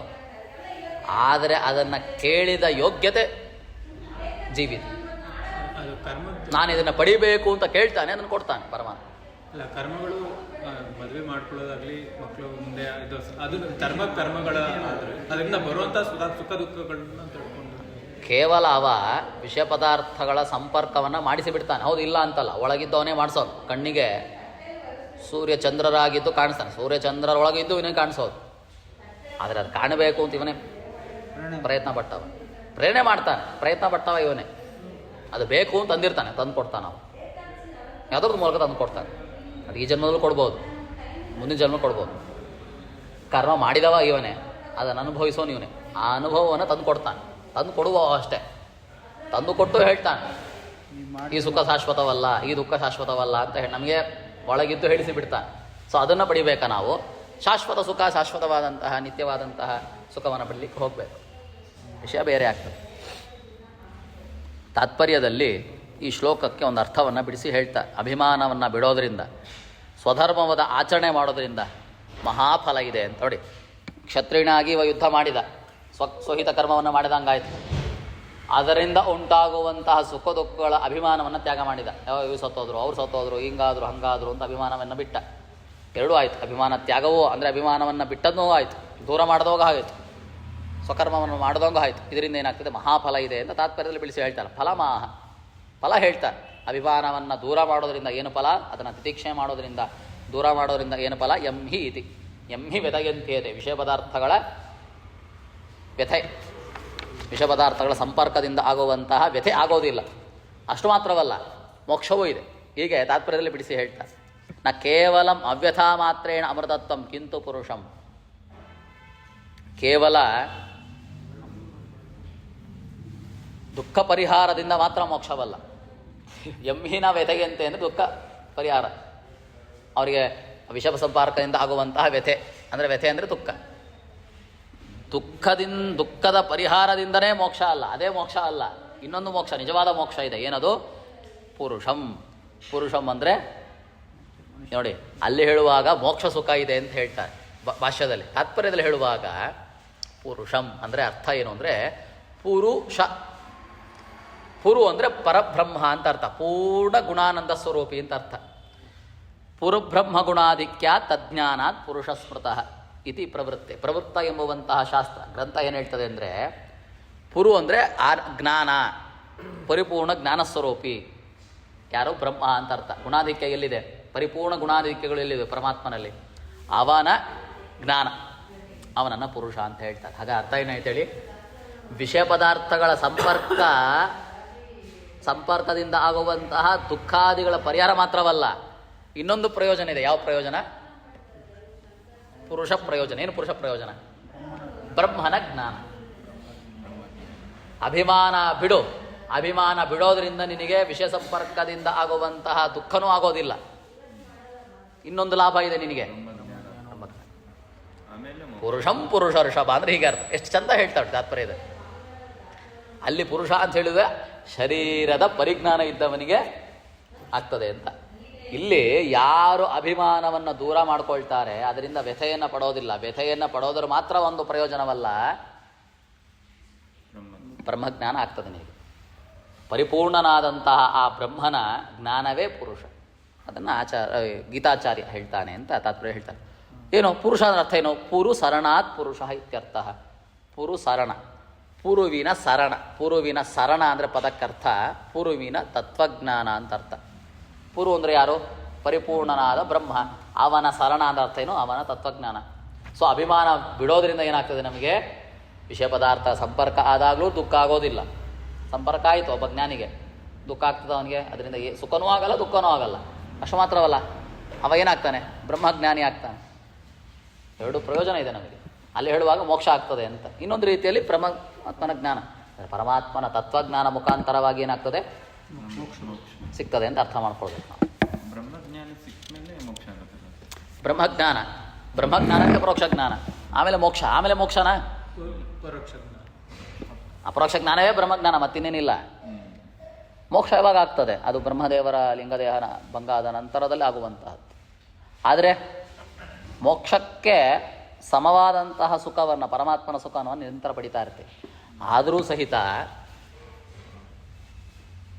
ಸಂಚಿತ ಕರ್ಮಗಳಲ್ಲಿ ನಿಮಿಷ್ಟವಾಗಿರ್ತದೆ. ಪ್ರಾರಬ್ಧ ಕರ್ಮ ಸ್ವಲ್ಪ ಉಳಿದಿರ್ತದೆ, ಅದನ್ನು ಅನುಭವಿಸ್ಲಿಕ್ಕೆ ಮತ್ತೆ ಹುಟ್ಟಿ ಹೋಗ್ತಾ ಇರ್ತದೆ. ಯಾಕಂದರೆ ದೇವತೆಗಳು ಮಾಡ್ತೀಯಲ್ಲ, ಋಷಿಮುನಿಗಳು ಆಗ್ತಿದ್ದಲ್ಲ. ಅದಲ್ಲ, ಸೌಬರಿ ಮಹರ್ಷಿ ಬ್ರಹ್ಮಜ್ಞಾನಿ ಆದವ, ಮತ್ತೆ ಬಂದು ಒಳಗೆ ಮುಳುಗಿ ನೋಡಿದ ಇದು ಮೀನು ಮೊದಲಾದವುಗಳು ಸುಖ ಪಡ್ತಿರೋದು ನೋಡಿದ, ಮಿಥುನ ಹೊಂದಬೇಕು ಅಂತ 50 ದೇಹ ತಗೊಂಡು 50 ರೂಪ ತಗೊಂಡು 50 ಸ್ತ್ರೀಯರ ಜೊತೆ ಮಾಡಿದ. ಇದೇನಿದು ವಿಷಯ ಪದಾರ್ಥದಿಂದ ಉಂಟಾಗುವಂತಹ ಸುಖ, ಅದು ಪಡಿತಾನೆ. ಬ್ರಹ್ಮಜ್ಞಾನಿ ಆದರೂ ಪಡಿತಾನೆ. ಆಮೇಲೆ ಅದರಿಂದ ಹೊರಗೆ ಬರ್ತಾನೆ, ಅಯ್ಯೋ ನನ್ನ ಸಿದ್ಧಿಯನ್ನು ಇದಕ್ಕೆ ಬೆಳೆಸ್ಕೊಂಡಲ್ಲ ಅಂತ ಹೊರಗೆ ಬರ್ತಾನವ.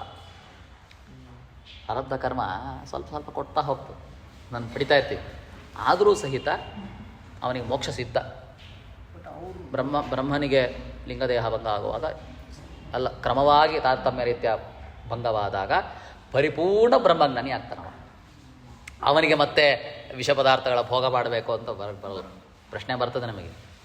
ಬ್ರಹ್ಮಜ್ಞಾನಿ ಆದರು, ಅಪ್ರೋಕ್ಷ ಜ್ಞಾನಿಗಳಾದರು, ಧ್ರುವಾದಿಗಳು. ಭಾಗವತ ಹೇಳ್ತೀರ ನೀವು, ಬ್ರಹ್ಮಜ್ಞಾನಿಯಾದ ಪರಮಾತ್ಮನ ಅನುಗ್ರಹವಾಯಿತು ಅಂತ. ಮತ್ತೆ ರಾಜ್ಯ ಆಳ್ತಾನೆ. ರಾಜ್ಯ ಆಳೋದು ಅವನ ಕರ್ಮ, ವಿಹಿತ ಕರ್ಮ ಅಂತ ಆಳಿದ. ಅವ ತಮ್ಮ ಸತ್ತ ಅಂತ ಅವ್ರ ಮೇಲೆ ಯುದ್ಧಕ್ಕೆ ಹೋಗ್ತಾನೆ. ಉತ್ತಮ ಸತ್ತ ಅಂತ ಸಾಯಿಸಿದವ್ರು ಯಾರು? ಇವರು ಯಾರು? ಕುಬೇರನ ಶಿಷ್ಯಂದಿರು. ಏನ್ರಿ ಬ್ರಹ್ಮಜ್ಞಾನಿ ಅಂತೀರ, ಕ್ರೋಧದಿಂದ ಹೋದ, ಅಷ್ಟು ಮೋಹನ ಅವನಿಗೆ. ಅಭಿಮಾನ ತ್ಯಾಗ ಮಾಡಬೇಕಿತ್ತಲ್ಲ, ಅಭಿಮಾನ ಬಿಡಬೇಕಿತ್ತವ. ಆಗ್ತದೆ, ಪ್ರಾರಬ್ಧ ಕರ್ಮ ಸ್ವಲ್ಪ ಹಾಗೆ ಉಳ್ಕೊಳ್ತದೆ, ಜಿಡ್ಡಿನ ಹಾಗೆ. ಅದನ್ನು ಸ್ವಲ್ಪ ಸ್ವಲ್ಪ ಅದರಲ್ಲಿ ಇದು ಮಾಡ್ತಾ ಇರ್ತೀವಿ. ಲಿಂಗದೇಹ ಭಂಗ ಆಗುವಾಗ, ಮೋಕ್ಷಕ್ಕೆ ಹೋಗುವಾಗ ಪರಿಪೂರ್ಣ ವಿನಷ್ಟ ಆಗ್ತದೆ. ಯಾವ ವಿಷಯ ಭೋಗದ ಮೇಲೆ ಏನು ಇದಾವೆ, ನಿರಂತರ ಸುಖವೇ ಇರುವಾಗ ಬೇರೆ ಬೇರೆ ಏನಿರ್ತದೆ, ಅವ ಸಾಯಲಿ, ಅವನು ಬೇಯಲಿ, ಏನೂ ಅದರಿಂದ ಇದಾಗಲ್ಲ, ವಿಚಲಿತ ಆಗಲ್ಲ. ಸ್ವಲ್ಪ ಸ್ವಲ್ಪ ಆಗ್ತದೆ. ಆದರೆ ಬ್ರಹ್ಮದೇವರಿಗೆ, ವಾಯುದೇವರಿಗೆ ಪರಿಪೂರ್ಣ. ಅವರಿಗೆ ಲಿಂಗದೇಹ ಇದ್ರೂ ಮುಂದೆ ಹೇಳ್ತಾ ಇದ್ದಾನೆ ಭಾಷ್ಯದಲ್ಲಿ, ತಾತ್ಪರ್ಯದಲ್ಲಿ, ಮುಖ್ಯವಾಗಿ ಗೀತಾವೃತ್ತಿಯಲ್ಲಿ ರಾಯರು ಬಿಡಿಸಿ ಹೇಳ್ತಾರೆ. ಅದು ಅವರಿಗೆ ದುಃಖಕ್ಕೆ ಕಾರಣ ಆಗಲ್ಲ. ಲಿಂಗದೇಹ ಅವು ಲಿಂಗದೇಹಿಗಳೇ, ಪರಿಪೂರ್ಣ ಬ್ರಹ್ಮಜ್ಞಾನಿಗಳು, ಜೀವರಲ್ಲೇ ಅತ್ಯುತ್ತಮ ಬ್ರಹ್ಮಜ್ಞಾನಿಗಳು. ಅವ್ರಿಗೆ ಲಿಂಗದೇಹ ಇದೆ, ಆದರೆ ಅವ್ರಿಗೂ ಪ್ರಾರಬ್ಧ ಕರ್ಮದಿಂದ ದುಃಖಾದಿಗಳಾಗ್ತಿದೆ ಅಂದರೆ ಇಲ್ಲ. ಲಿಂಗದೇಹ ಇದ್ದರೂ ಸಹಿತ ಅವರಿಗೆ ದುಃಖದ ಲವಲೇಶ ಇಲ್ಲ. ಅದರಿಂದ ಆಗುವಂತಹ ಯಾವ ಸಂಪರ್ಕಗಳು ಇಲ್ಲ ಅವರಿಗೆ. ಬ್ರಹ್ಮಜ್ಞಾನ ಪಡೆದ ಮೇಲೆ ಲಿಂಗದೇಹ ಭಂಗ ಮಾಡ್ಕೊಂತ. ಲಿಂಗದೇಹದ ಭಂಗ, ಅದೇ ವ್ಯತ್ಯಾಸ, ಕಾಲ ವ್ಯತ್ಯಾಸ ಇದೆ. ನಿಮಗೆ ಬ್ರಹ್ಮಜ್ಞಾನ ಯಾವಾಗ ಬೇಕಾದ್ರೆ ಬರ್ಬೋದು. ಬ್ರಹ್ಮಜ್ಞಾನ ಇಸಿಕೊಳ್ಟು ಅಪರೋಕ್ಷ ಜ್ಞಾನ. ಪರಮಾತ್ಮ ಯಾವಾಗ ಬೇಕಾದ್ರೆ ನಮ್ಮ ಬಿಂಬ ದರ್ಶನ ಕೊಡ್ಬೋದು. ಲಿಂಗದೇಹದ ಭಂಗ ಮಾತ್ರ ಬ್ರಹ್ಮದೇವರು ಮೋಕ್ಷಕ್ಕೆ ಹೊರಡುವಾಗ ಅವರಿಗೆ ಕೊಟ್ಟು ತಾರತಮ್ಯ ರೀತಿ ಎಲ್ಲರೂ ಕೊಡಿಸ್ತಾರೆ. ಸೂಕ್ಷ್ಮ ದೇಹಕ್ಕೆ ಜೊತೆಗಿದ್ದೇ ಇರ್ತದೆ ಅಲ್ಲಿ ತನಕ. ಅದು ಭಂಗ ಆಗಿಬಿಟ್ರೆ ಯಾವ ಸಂಯೋಗ, ಯಾವ ಸಂಪರ್ಕ, ಏನೂ ಅವನಿಗೇನು ಮಾಡಲ್ಲ. ಯಾಕೆ? ಪ್ರಾರಬ್ಧ ಕರ್ಮಗಳು ವಿನಷ್ಟ ಆಗೋಗ್ತದೆ ಅವಾಗ. ಮತ್ತು ಬ್ರಹ್ಮಜ್ಞಾನ ಯಾಕೆ ಎಷ್ಟು ಬೇಕು ಪಡಿಬೇಕು? ಅಲ್ಲಿ ಬ್ರಹ್ಮದೇವರು ಹೋಗುವಾಗಲೇ ಬ್ರಹ್ಮಜ್ಞಾನ ಪಡಿತೀನಿ ಅಂದರೆ ಪಡಿಬೇಕು. ಯಾಕೆ ಅಂದರೆ ಬ್ರಹ್ಮಜ್ಞಾನ ಉಂಟಾಗುವಾಗ ಏನಾಗ್ತದೆ ಹೇಳಿ, ಬಿಂಬ ಅಪರೋಕ್ಷ ಉಂಟಾಗುವಾಗ ನಮಗೆ ನಮ್ಮ ಪ್ರಾರಬ್ಧದಿಂದ ಎಷ್ಟೋ ಸಂಚಿತ ಭೋಗಗಳನ್ನು ಪಡಿಬೇಕಾಗಿರ್ತದೆ, ನಾನಾ ಯೋನಿಯಲ್ಲಿ ಬರಬೇಕಾಗಿರ್ತದೆ. ಅದೆಲ್ಲ ವಿನಷ್ಟ ಆಗೋಗ್ತದೆ. ಎಷ್ಟು ದೊಡ್ಡ ಫಲ ಇದೆ ನೋಡಿ. ಬಿಂಬ ಅಪರೋಕ್ಷಕ್ಕೆ ಯಾಕೆ ನಾವು ಹಾತೊರಿಬೇಕು? ಹಾತೊರೆಯೋದು ಅಂದರೆ ಹಂಗಲ್ಲ, ಅಪೇಕ್ಷೆ ಪಡಿಬೇಕು ಅಂತ. ಪರಮಾತ್ಮನ ಕಾಣಬೇಕು, ತತ್ವಜ್ಞಾನಿಗಳಾಗಬೇಕು, ಪರಮಾತ್ಮನ ಕಾಣಬೇಕು, ಅಪರೋಕ್ಷ ಜ್ಞಾನವನ್ನು ಪಡಬೇಕು ಅಂದರೆ ನಾವು ಒಂದು ದಿನದಲ್ಲಿ, ಒಂದು ನಿಮಿಷದಲ್ಲಿ ಮಾಡುವಂತಹ ಕರ್ಮದಿಂದ ಸಾವಿರಾರು ಜನ್ಮಕ್ಕೆ ಫಲ ಪಡೆದಾಗಿರ್ತದೆ. ಅಂದರೆ ಒಂದೊಂದು ಜನ್ಮದಿಂದ ಎಷ್ಟೆಷ್ಟು ಯೋನಿಗಳಲ್ಲಿ ಬರಲಿಕ್ಕೆ ನಾವು ಫಲ ಪಡೆದಿರ್ತೀವಿ. ಅದೆಲ್ಲ ವಿನಷ್ಟ ಆಗೋಗ್ತದೆ. ಎಷ್ಟು ದೊಡ್ಡ ಕರುಣೆ ನೋಡಿ ಪರಮಾತ್ಮನದ್ದು. ಆದರೂ ಸಹಿತ ಇಲ್ಲಿ ತನಕ ಪ್ರಾರಬ್ಧವಾದದ್ದು ಕರ್ಮಗಳು. ಉದಾಹರಣೆಗೆ ರಾಯರು ತೊಳೆಯುವಾಗ ಪಕ್ಕ ಅಪರೋಕ್ಷ ಜ್ಞಾನಿಗಳು, ನರಸಿಂಹದೇವರ ಪರಿಪೂರ್ಣ ಅನುಗ್ರಹ. ಅವರು ಹಿಂದೆ ಮಾಡಿದಂತಹ ಕರ್ಮಕ್ಕೆ ಎಷ್ಟೋ ಶರೀರ ಪಡಿಬೇಕಿತ್ತು, ಎಲ್ಲ ವಿನಷ್ಟ ಆಯಿತು. ಆದರೆ ಪ್ರಾರಬ್ಧ ಕರ್ಮ ಅದನ್ನು ಭೋಗ ಮಾಡಲೇಬೇಕು. ಭೋಗ ಮಾಡಲಿಕ್ಕೇನೆ ಪ್ರಹ್ಲಾದರಾಗಿರಾಗಿ, ಬಾಹ್ಲಿಕರಾಗಿರಾಗಿ, ವ್ಯಾಸರಾಗಿರಾಗಿರಾಗಿ ಅರ್ಥ ಬಂದು ಅದನ್ನು ವಿನಷ್ಟ ಮಾಡ್ಕೊಳ್ತಾರೆ. ಹೇಗೆ? ಅವ್ರಿಗೆ ಇಷ್ಟ ಅಲ್ಲ, ಅದು ನಮ್ಮಂಥವ್ರಿಗೆ ಹಂಚಿ ಹೋಗ್ತಾರೆ. ಪಡಿಲೇಬೇಕು. ಲಿಂಗದೇಹ ಇರೋದಂಕ ಪ್ರಾರಬ್ಧ ಕರ್ಮವನ್ನು ತೀರಿಸ್ತಾನೇ ಹೋಗಬೇಕು. ಸರ್, ಇದು ವಾಯುದೇವರಿಂದ ಮಾತ್ರ ಮೇಲ್ಗಡೆನ ಅಥವಾ ಕೆಳಗಡೆ ಇದ್ದಂಥ ಶೇಷಾದಿ ಗರುಡಾದಿ ಏನು ಇದು ಅವ್ರಿಗೆ ಸ್ಪರ್ಶ ಇರಲ್ಲ. ಅಂದರೆ ಪಾಪ ವಾಯುದೇವರಿಗೆ ಹೆಂಗೆ ಯಾವ ಇದು ಇಲ್ಲ. ಮುಂದೆ ತಿಳಿಸ್ತಾರೆ, ಬ್ರಹ್ಮವಾಯುಗಳಿಗೆ ಮಾತ್ರ ಅದು. ಕೆಳಗಿಂದ ಬರ್ತಾ ಗರುಡ ಶೇಷರುದ್ರರಿಗೆ ಸ್ವಲ್ಪ ಅದು ಅಂಟ್ಕೊಳ್ತು. ಅವ್ರಿಗೂ ವಿಹಿತ ಕರ್ಮಗಳನ್ನು ಬ್ರಹ್ಮದೇವರಿಗೂ ವಿಹಿತ ಕರ್ಮ ಮಾಡ್ತಾರಲ್ಲ, ಸೃಷ್ಟಿಯಾಗಿ ನಾನು ಮಾಡ್ತಾರಲ್ಲ, ವಿಹಿತ ಕರ್ಮ ಅದೆಲ್ಲ ಇದೆ. ಆ ಪ್ರಾರಬ್ಧದಿಂದ ಉಂಟಾಗುವಂತಹ ಸುಖ ದುಃಖ ಪರಿಪೂರ್ಣ ಇವ್ರಿಗಂತೂ ಇಲ್ಲಲ್ಲ. ಈ ವೈಶೇಷಿಕವಾದಂತಹ ಸುಖ ದುಃಖ ಬ್ರಹ್ಮ ವಾಯುಗಳಿಗೆ ಇಲ್ವೇ ಇಲ್ಲ. ರುದ್ರಾದಿಗಳು ಸ್ವಲ್ಪ ಅಂಟ್ಕೊಳ್ತಾರೆ. ಅವ್ರ ಕಥೆಯಲ್ಲೇ ಕಾಣ್ತೀವಲ್ಲ, ಮೋಹಿನಿ ರೂಪವನ್ನು ಕಂಡು ತಾವು ಆಸೆ ಪಟ್ಟಿದ್ದು, ಅದನ್ನು ಹಿಂಬಾಲಿಸಿದ್ದು, ಅದನ್ನು ಸುಖ ಪಡಿಬೇಕು ಅಂತ ಹೋಗಿದ್ದು ಸ್ವಲ್ಪ ಇರ್ತದೆ ಅವರು. ಯಾಕೆ ಲಿಂಗದೇಹ ಇರೋದ್ರಿಂದ. ಇನ್ನಷ್ಟು ಆದಮೇಲೆ ಅದಲ್ಲ ಏನಿರೋದು, ವೈಶೇಷಿಕ ಸುಖ ಪಡಿಬೇಕು ಅಂತ ಸ್ವಲ್ಪ ವ್ಯತ್ಯಾಸ ಕಾಣಬೇಕು. ಜೀವೋತ್ತಮರಲ್ಲೂ ವೈಷ್ಣವೋತ್ತಮಾದಿಗಳಲ್ಲೂ ದೇವತೆಗಳಲ್ಲೂ ವ್ಯತ್ಯಾಸ ಇದೆ. ವ್ಯತ್ಯಾಸ ಕಾಣಲಿಕ್ಕೇನೆ ನಾವು ಇತಿಹಾಸ ಪುರಾಣವನ್ನು ಕಾಣ್ತೇವೆ. ಇದೆ ಇದೆ ಬ್ರಹ್ಮದೇವರ ಲಿಂಗ ಭಂಗ ಆಗುವಾಗ ತಾರತಮ್ಯ ಇವರಿಗೆಲ್ಲ ಲಿಂಗದೇಹ ಭಂಗ ಆಗುವಾಗ ಪರಿಪೂರ್ಣ ಸುಖಾನಂದವನ್ನು ಪಡಿತಾರೆ. ಅಯ್ಯೋ ಮೋಹಿನಿ ರೂಪ ಅದನ್ನು ಅನುಭವಿಸ್ಲಿಕ್ಕೆ ಆಗ್ತಿಲ್ಲ ನನಗೆ ಅಂತ ದುಃಖ, ಅದನ್ನು ಅನುಭವಿಸಬೇಕು ಅಂತ ಹಾತೊರೆ ಅದೆಲ್ಲ ಪಡ್ಲಿಕ್ಕೆ ಹೋಗಲ್ಲ. ಲಿಂಗದೇಹ ಇರೋದ್ರಿಂದನೇ ಪಡಿತಾರೆ. ಬ್ರಹ್ಮದೇವರಿಗೆ ಲಿಂಗದೇಹ ಭಂಗ ಆಗುವಾಗನೇ ಎಲ್ಲ ತಾರತಮ್ಯ ರೀತಿಯೇ ಲಿಂಗದೇಹ ಭಂಗ ಆಗೋದು. ಮೊದಲು ಅವರಿಗೇನೆ ಲಿಂಗದೇಹ ಭಂಗ. ಅವರೇ ಜೀವೋತ್ತಮರಾದ್ದರಿಂದ ಅವರಿಂದನೇ ಎಲ್ಲ ಪದಾರ್ಥಗಳು ಸೃಷ್ಟಿಗೊಂಡದ್ದಾದ್ದರಿಂದ ಅವರಿಗೇನೆ ಮೊದಲು ಮೋಕ್ಷ. ಆದ್ದರಿಂದ ಅವರದ್ದು ಲಕ್ಷ್ಮಿಗೆ ಸಂಬಂಧಪಟ್ಟಲ್ಲ. ಲಕ್ಷ್ಮೀದೇ ಅದು ಜಡ ಪ್ರಕೃತಿ ಅದಕ್ಕೆ ಅಭಿಮಾನಿಯಾದವಳೇ ಲಕ್ಷ್ಮಿ. ಅವಳು ಬಂದೇ ಭಂಗ ಮಾಡೋದು. ಅವಳ ಲಿಂಗದೇಹ ಅಲ್ಲ, ಅವಳಿಗೆ ಯಾವ ಲಿಂಗದೇಹ ಅಲ್ಲ. ಅವಳು ನಿತ್ಯ ಮುಕ್ತವಳು. ಅವಳು ಜೀವಿ ಅಲ್ಲ. ಅವಳು ನಮ್ಮ ಹಾಗೆ ಜೀವಿ ಅಲ್ಲ. ನಿತ್ಯ ಮುಕ್ತಳಾದಂತಹ ಅಪ್ರಾಕೃತ ದೇಹ ಉಳ್ಳಂತಹ ಲಕ್ಷ್ಮಿ ಅವಳು. ಹೇಗೆ ಪರಮಾತ್ಮನೋ ಹಾಗೆ ಅವಳು. ಇಲ್ಲಿ ಎರಡು ವ್ಯಕ್ತಿಗಳಿದ್ದಾರೆ, ಹಾಗಾದ್ರೆ ಎರಡು ಸಮಾನ ಇಲ್ಲ. ಲಕ್ಷ್ಮಿಗಿಂತನೂ ಅನಂತ ಗುಣವುಳ್ಳವ ಪರಮಾತ್ಮ. ವ್ಯತ್ಯಾಸ ಕೋಟಿ ಅಲ್ಲ, ಲೆಕ್ಕಕ್ಕೆ ಅಲ್ಲ, ಅಷ್ಟು ಅನಂತ. ಅದು ಬ್ರಹ್ಮವಾಯುಗಳಿಗಿಂತಲೂ ಲಕ್ಷ್ಮಿ ಕೋಟಿ ಗುಣವುಳ್ಳವಳು. ಆದರೆ ಇಷ್ಟು ವ್ಯತ್ಯಾಸ, ಅನಂತ ಗುಣದ ವ್ಯತ್ಯಾಸ. ಅವನಿಂದನೇ ಇವಳು. ಅವಳೇ ಆ ಲಿಂಗದೇಹ, ಆ ಸೂಕ್ಷ್ಮ ದೇಹಕ್ಕೂ ಅಭಿಮಾನಿ. ಅವಳೇ ಭಂಗ ಮಾಡೋದು. ಭಂಗ ಮಾಡ್ತಾಳೆ, ಮುಗೀತು. ವಿರಜಾ ನದಿನೂ ಲಕ್ಷ್ಮೀ ರೂಪ. ವಿರಜಾ ನದಿ ಹೌದು, ಅಭಿಮಾನಿ. ಅಲ್ಲಿ ಬಿದ್ದ ಕೂಡಲೇ ಲಿಂಗದೇಹ ಭಂಗ, ಅದೇ ಅವಳಿಂದನೇ ಆಗ್ತದೆ ಅಂತ ಅರ್ಥ. ಹೀಗೆ ಒಟ್ಟಾರೆಯಾಗಿ ಈ ಶ್ಲೋಕದ ವಿಷಯ ಚಿಂತನೆಯನ್ನು ಅಭಿಮಾನವನ್ನು ಬಿಡೋದ್ರಿಂದಾಗಿ ಪರಮಾತ್ಮನ ತತ್ವಜ್ಞಾನ, ವಿಶೇಷವಾಗಿ ಅದರಿಂದ ಆಗುವಂತಹ ಮೋಕ್ಷ ಸುಖ. ಹೀಗೆ ಭಾಷ್ಯ ಮತ್ತು ತಾತ್ಪರ್ಯದಲ್ಲಿ ಆಚಾರ್ಯರು ಬಿಡಿಸಿ ಹೇಳ್ತಾರೆ. ಹಾಗೆ ವಿವೃತ್ತಿಕಾರರು ಸಹಿತ ನನ್ನ ದುಃಖಾಭಾವಸ್ಯ ಯುದ್ಧಕರಣೇಪಿ ಸಂಭವಾತ್ ಕಿಂ ತತ್ಕೃತ್ವ ದುಃಖ ಅಭಾವಯ ಅಭಿಮಾನತ್ಯಾಗೇನ ಇತ್ಯಾಶಂಕ್ಯ ದೇಹಾತ್ ಅಭಿಮಾನತ್ಯಾಗೇನ ಭವನ್ ದುಃಖಾಭಾವ ಸ್ವಯಂ ಫಲರೂಪೋಪಿ ಪರಮ ಪುಮರ್ಥಹೇತುಶ್ಚ ಭವತಿ ಇತ್ಯಾಹ ಎಂಹಿತಿ. ಆ ಪ್ರಶ್ನೆ ಮಾಡ್ಕೊಂಡ್ವಲ್ಲ, ಯಾಕ್ರಿ ಅಭಿಮಾನ ಬಿಟ್ಬಿಡ್ಬೇಕು, ಯುದ್ಧವನ್ನೇ ಬಿಟ್ಬಿಟ್ರೆ ಆಯ್ತಲ್ಲ, ಯುದ್ಧದಿಂದ ಆಗುವಂತಹ ದುಃಖಾದಿಗಳನ್ನು ತಡೀಲಿಕ್ಕಾಗ್ತದಲ್ಲ, ಅದಕ್ಕೆ ಯುದ್ಧವನ್ನೇ ಮಾಡಿ ಯಾಕೆ ತಡಿಬೇಕು ಅಂತ ಪ್ರಶ್ನೆ ಮಾಡಿಕೊಂಡ್ರೆ, ಯುದ್ಧ ಮಾಡಬೇಕು ವಿಹಿತ ಕರ್ಮ. ಆ ಯುದ್ಧ ಮಾಡೋದ್ರಿಂದ ಬರುವಂತಹ ಏನು ಸುಖಗಳು, ಅದನ್ನು ಅಭಿಮಾನವನ್ನು ತ್ಯಾಗ ಮಾಡೋ ಮುಖಾಂತರವಾಗಿ ನಮಗೇನಾಗ್ತದೆ, ಪರಮ ಪುರುಷಾರ್ಥ ಇದೆ ಅಂತ ಹೇಳಲಿಕ್ಕೇನೆ ಈ ಶ್ಲೋಕ ಹೊರಟಿದೆ ಅಂತ ಹೇಳ್ತಾರೆ. ಅದನ್ನು ಬಿಡಿಸ್ತಾರೆ. ಹೇ ಪುರುಷರ್ಷಭ ಅಂದರೆ ಪುರುಷಶ್ರೇಷ್ಠನಾದಂತಹ ಪಾರ್ಥನೇ, ಏತೇ ಎಂ ಅಂದರೆ ಎಂ ಹಿ ನ ವ್ಯಥಯಂತೆ. ಎಂ ಅಂದರೆ ಯಾವುದು? ಈ ವಿಷಯ ಪದಾರ್ಥಗಳ ಸಂಪರ್ಕ, ಮಾತ್ರಾಸ್ಪರ್ಶಗಳು. ಯಾವುದು? ವಿಷಯೇಂದ್ರಿಯ ಸನ್ನಿಕರ್ಷ ಪುರುಷಂ ಪುರಂ ದೇಹಂ ಸರತಿ ಗಚ್ಚತಿ ಸೃಗತೋ ಪ್ರತ್ಯಕ್ಷವು ಜಾನಾತಿ. ಈ ವಿಷಯ ಸಂಪರ್ಕ ಉಳ್ಳಂತಹ ಒಬ್ಬ ಪುರುಷ ಅಂದರೆ ಯಾರು? ಇಲ್ಲಿ ಸಾಮಾನ್ಯ ಅರ್ಥ ನೋಡಿ, ತಾತ್ಪರ್ಯ ಅರ್ಥ ಬೇಡ, ಭಾಷಾರ್ಥ. ಯಾವುದರ? ಶರೀರದ ಜ್ಞಾನ ಉಳ್ಳವ. ಅಷ್ಟು ಮಾತ್ರವಲ್ಲ, ಬಿಡಿಸಿ ಹೇಳ ಸೃಗತೌ ಅಂದರೆ ಪರಮಾತ್ಮನ ಜ್ಞಾನ ಉಳ್ಳವ. ಎರಡು ಆಗ್ತದೆ. ಹೀಗೆ ಉಪಪದ ಅಂತಸ್ಯೋಕಾರ ಸರತೇರ್ ಢ ಪ್ರತ್ಯಯ ಷಟ್ವಂ ಅಂದರೆ ಜ್ಞಾನ ಉಳ್ಳವ ಅಂತ ಅರ್ಥ. ಶರೀರ ದರ್ಶನ ಅವಂತಂ, ಶರೀರದ ಜ್ಞಾನ ಉಳ್ಳವ ಅಂತ ಅರ್ಥ. ಪುರುಷ ಅಂದರೆ ಪರಮಾತ್ಮನ ಜ್ಞಾನ ಉಳ್ಳವ. ಪುರುಷೇತೇ ಇತಿ ಸಂತಂ ಅಂದರೆ ಶರೀರದ ಜ್ಞಾನ ಉಳ್ಳವ. ಅಲ್ಲಿ ಆಚಾರ್ಯ ಹೇಳುವಾಗ ಭಾಷ್ಯದಲ್ಲಿ ಶರೀರದ ಜ್ಞಾನ ಉಳ್ಳವ ಅಂತ ಹೇಳಿದ್ರು. ತಾತ್ಪರ್ಯ ಹೇಳುವಾಗ ಪರಮಾತ್ಮನ ಜ್ಞಾನ ಉಳ್ಳವನಾಗ್ತಾನೆ ಅಂತ ಹೇಳಿದ್ರು. ಎರಡು ಅರ್ಥವನ್ನು ತಗೊಳ್ತಾರೆ ರಾಯರು ಇಲ್ಲಿ. ಹೀಗೆ ಯದ್ವಾ ಪೂರ್ಣಂ ಬ್ರಹ್ಮ, ಪೂರ್ಣನಾದ ಪರಮಾತ್ಮನ ಜ್ಞಾನವುಳ್ಳವ, ತತ್ಸರತ್ತವ್ಯಂ ಗಚ್ಚತಿದಿ ಪರಿಬ್ರಹ್ಮಜ್ಞಾನಿ. ಹಾಗಾದ್ರೆ ಅರ್ಥ ಏನು?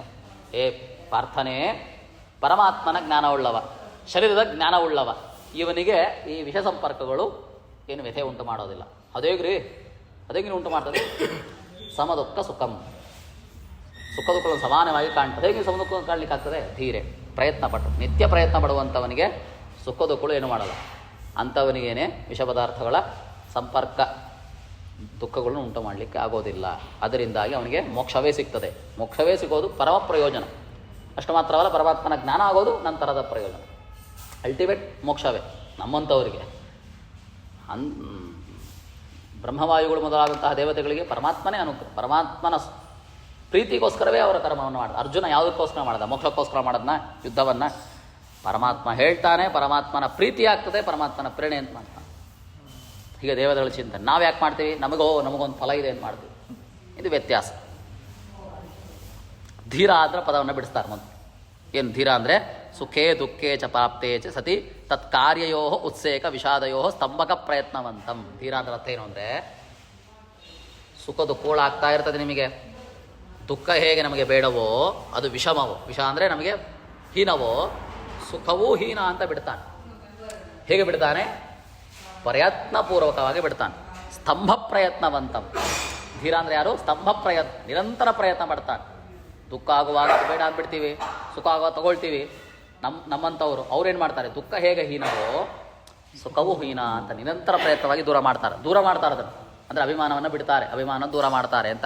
ಅತಏವ ಸಮದುಃಖ ಸುಖಂ. ಅವರಿಗೇನೆ ಸಮದುಃಖ ಸುಖಗಳು. ಅನುಪಾದಾಯತ್ವೇನ ಧರ್ಮೇಣ ದುಃಖೇನ ಸಮಂ ಸುಖಸ್ಯ ಯಸ್ಯ ತತ ತಂ. ಬಿಡಿಸಿ ಹೇಳಿದ್ರು ಅದೇನು? ದುಃಖಂ ಯಥಾ ಅಪಮರ್ಥಹತ್ವ ಹೇತುನ ಅನುಪಾದೇಯಂ ತಥಾ ವೈಶೇಷಿಕಂ ಸುಖಮಪಿ ಅಮೃತತ್ವ ವಿರೋಧಿತ್ವಾತ್ ಅನುಪಾದೇಯಂ ಯಸ್ಯ ಸ ಸಮದುಃಖ ಸುಖಂ. ದುಃಖಗಳನ್ನು, ಸುಖವನ್ನು ಹೆದರಿ ಸಮಾನವಾಗಿ ಕಾಣಲಿಕ್ಕಾಗ್ತದೆ? ಪ್ರಶ್ನೆ ಬರ್ತದೆ. ದುಃಖವನ್ನು ದೂರ ಮಾಡ್ತೀವಿ, ಅಯ್ಯೋ ಇದು ಬೇಡ ನಮಗೆ ಅಂತ. ಸುಖ ಇದನ್ನು ದೂರ ಮಾಡೋಕೆ ನಮಗೆ ಬೇಕ್ರಿ ಅದು ಅಂದರೆ ದೂರ ಮಾಡಬೇಕು. ದುಃಖ ಯಾವುದು? ನಮಗೆ ಬೇಡದೇ ಇರೋದು, ನಮಗೆ ವಿಷಮ ಅದು, ನಮಗೆ ಬೇಡದೇ ಇರೋದು. ಹೇಗೋ ಸುಖವೂ ಹಾಗೆ. ಯಾಕೆ? ಸುಖವೂ ಸಹಿತ ನಮಗೆ ಅನುಪಾದಾಯತ್ವೇನ ದುಃಖಕ್ಕೆ ಕಾರಣವಾಗ್ತದೆ. ಈ ಸುಖ ಅಂತ ಭೋಗ ಮಾಡಲಿಕ್ಕೆ ಹೊರಟ್ರೆ ಏಕಾದಶಿ ದಿನ ಸ್ವಲ್ಪ ಸುಸ್ತು ಹೋಗ್ತದೆ, ತಲೆನೋವು ಹೋಗ್ತದೆ, ನಮಗೆ ಸುಖ ಆಗ್ತದೆ ಅಂತ ತಿನ್ಲಿಕ್ಕೆ ಹೊರಟ್ರೆ ಏನಾಗ್ತದೆ? ಅದರಿಂದ ನಾವು ದುಃಖವನ್ನು ಪಡಿಬೇಕು. ಅದು ಎರಡು ರೀತಿಯೂ ಆಗ್ತದೆ. ಪರಮಾತ್ಮನ ವೇದಗಳ ವಿಹಿತವಾದಂತಹ ಶಾಸ್ತ್ರಗಳನ್ನು ಬಿಟ್ಟಂಗೂ ಹೌದು. ಶಾರೀರಿಕವಾಗಿ ದುಃಖನೇ. ಯಾಕೆ ಹೇಳಿ?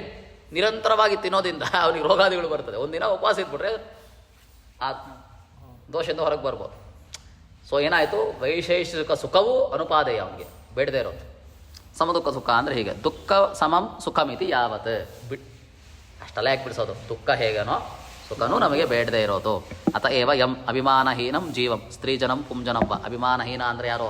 ಕೇವಲ ಯಾರೋ ಪುರುಷರಲ್ಲ, ಎಲ್ಲರೂ, ಪುರುಷ ಸ್ತ್ರೀಯರು, ಎಲ್ಲ ಜೀವಿಗಳು. ನ ವ್ಯಥಯಂತಿ ನ ಚಾಲಯಂತಿ ಸುಖ ದುಃಖ ಕೃತ್ವೋ ಉಚ್ಚ ನೀಚತ್ವ ಲಕ್ಷಣ ವಿಕಾರಂ ನ ಪ್ರಾಪಯಂತಿ. ವಿಷ ಸಂಪರ್ಕದಿಂದ ಆಗುವಂತಹ ನಮಗೆ ಬೇಡದೇ ಇರೋ ವಿಷಯದಲ್ಲಿ ದುಃಖ, ಬೇಕಾಗಿರೋ ವಿಷಯದಲ್ಲಿ ಸುಖ ಅಂದರೆ ಹಿಗ್ಗೋದು ಕುಗ್ಗೋದು ಎಂಬುವಂತಹ ಲಕ್ಷಣ ಆಗೋದಿಲ್ಲ. ಎಂಹಿನ ವ್ಯಥೆಯಂತೆ. ವಿಷ ಸಂಪರ್ಕದಿಂದ ಆಗುವಂತಹ ಅದರ ಭೋಗದಿಂದನೋ ಅದರ ಚಿಂತನೆ ಸಂಪರ್ಕದಿಂದ ನಮಗೆ ಉಚ್ಚತ್ವ ನೀಚತ್ವ ಆಗೋದಿಲ್ಲ. ಸುಖ ಬಂದಾಗ ಹಿಗ್ಗೋದು, ದುಃಖ ಬಂದಾಗ ಕುಗ್ಗೋದು ಆಗೋದಿಲ್ಲ. ಇದೊಂದು ಪ್ರಯೋಜನ. ಅಭಿಮಾನವನ್ನು ಬಿಡೋದ್ರಿಂದ ಸುಖ ದುಃಖಗಳನ್ನು ಸಮವಾಗಿ ಕಾಣೋದು ಒಂದು ಪ್ರಯೋಜನ. ಮೋಕ್ಷಕ್ಕೂ ಹೋಗೋದು ಪ್ರಯೋಜನ. ಅದು ಯಾರು ಅಂದರೆ ನ ಪ್ರಾಪಯಂತಿ. ಸೊ ಅಧಿಕಾರಿ, ಅಂತಹ ಅಧಿಕಾರಿನೇ ಅಮೃತತ್ವಾಯ ಮುಕ್ತಯೇ ಕಲ್ಪತೆ ಸಮರ್ಥ ಭವತಿ. ಅವನಿಗೇನೆ ಮೋಕ್ಷ ಸಿದ್ಧಿ ಆಗ್ತದೆ. ಒಟ್ಟಾರೆಯಾಗಿ ಶ್ಲೋಕದ ಚಿಂತನೆಯೇನು?